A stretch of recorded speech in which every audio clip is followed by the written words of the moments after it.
है बेटा। हाँ बाप जी। ए बार कुछ उम्मीद बाकी हर बार की तरह ए बार भी।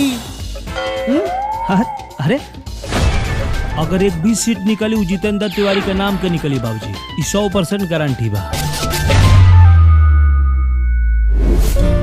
कम सीट हियर। Thank you. तो के भोजपुरी ना आवेला? अरे आवेला ना, एकदम बढ़िया वाला भोजपुरी बोले आवेला। हसल तो फंसल।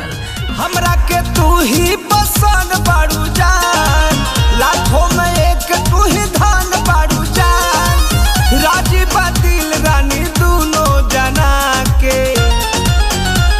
तो ले जा राजा हमरा के दुल्हन बना के, ले जा राजा।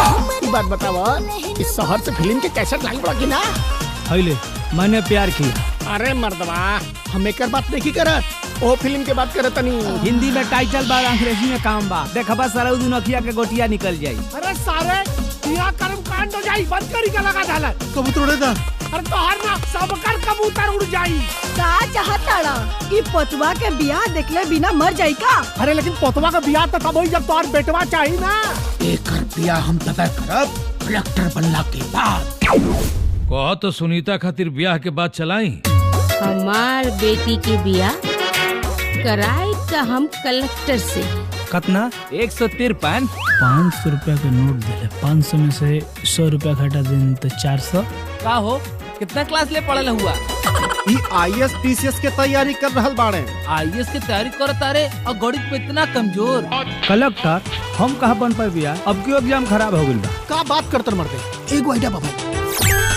पागल इसका रे? अरे पागल वागल नहीं की हम, पैसा फेंक और तमाशा देख। जितेंद्र कलेक्टर हो गई ना? जितेंद्र कलेक्टर बन गए? जितेंद्र कलेक्टर बन गए? जितेंद्र बाबू कलेक्टर बन गए? हाँ हाँ हाँ, हमार बेटवा कलेक्टर बन गई। हमरा के फाजिल बात नहीं करे का आदत नहीं थे, तो सीधे सीधे दाम लगाई और कलेक्टर दामाद पाई। 1 लाख एक एम्बेसडर के साथ।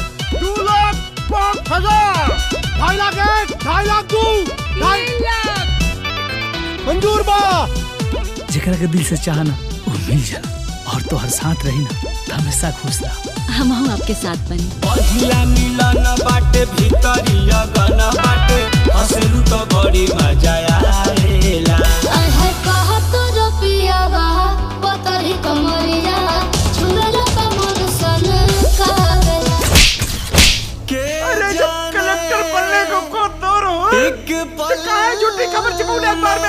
अखबार से गलती करावल गई ताकि हम जैसन बड़ आसामी फंस और रउआ लोग के मोटा दहेज के सपना पूरा हो जाए। कैसन धोखेबाज फरेब मक्कार के साथे हम रिश्ता ना रख सके। बिखर गई सब्जी जी की कैसे भी बनाई और हम लोग बहू के वापस लेकर आई। सब पतझड़े के हमार गलती के सजा हमारा पूरा परिवार भुगता। जौन आज तक ना भइल बा वो आज होगी।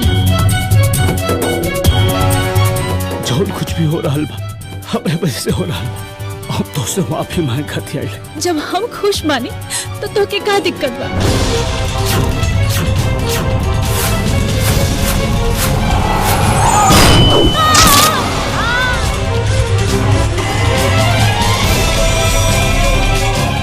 रिश्ता खरीदल ना जाला हो, रिश्ता बनावल जाला।